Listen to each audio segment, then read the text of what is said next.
Hello everyone. I'm currently holidaying at the Kruger National Park in South Africa, soaking in the wild beauty of nature.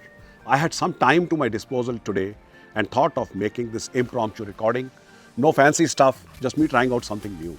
And while over the last couple of months I've been talking to you about accountability, today I want to share with you a wonderful insight that I got while visiting a vineyard recently. Just a few days back, I had a chance to go and visit Babionstoren, the famous vineyard on the outskirts of Cape Town. And while walking through the well-tended garden, a wonderful similarity between the vineyard and life struck me. I looked at the vineyard as the culture in which we grow and as the grapes as individual human beings.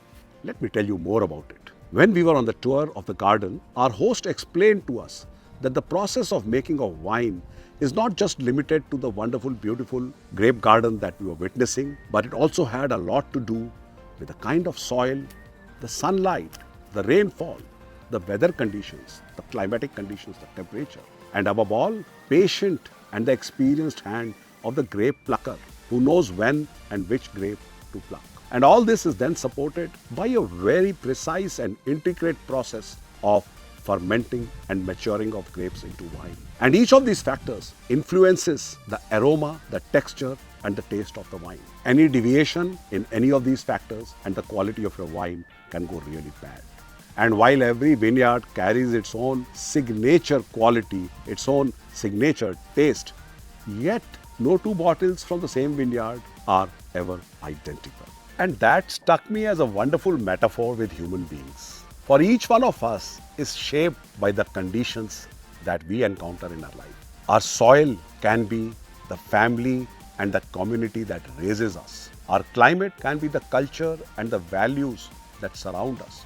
And our fermenting and maturing is the lived life experience of how we face various challenges as life unfolds. And just as grapes ripening under different conditions produce unique wines, people also reflect the unique conditions and environment that they face in their lives. And this is a very important message for the leaders and coaches. As coaches and leaders, this is worth remembering. Do not try to typecast your people. And while it is very important to understand the cultural subtleties and differences, especially if you're working in a multicultural organization, but it is also important to remember that every individual brings in his own context and has his own unique life story. And therefore, do not try to impose a one-size-fits-all, a single solution across the board. Try to understand and respect the diversity. Just like a wine connoisseur, understand the subtleties and the differences between the various kinds of wines that he tastes. And like a good wine cannot be rushed, it matures at its own pace. So do human beings develop in different stages, some earlier, some later. But each human being brings his own richness to the table. So next time when you're interacting with your teams, remember each individual is like a fine wine. He brings with him the signature of his origin, the influence of his environment, and the uniqueness of his journey. And therefore, approach your teams with a curiosity and openness, and you're going to discover a rich tapestry of human life. And that perhaps is the true lesson of my vineyard visit.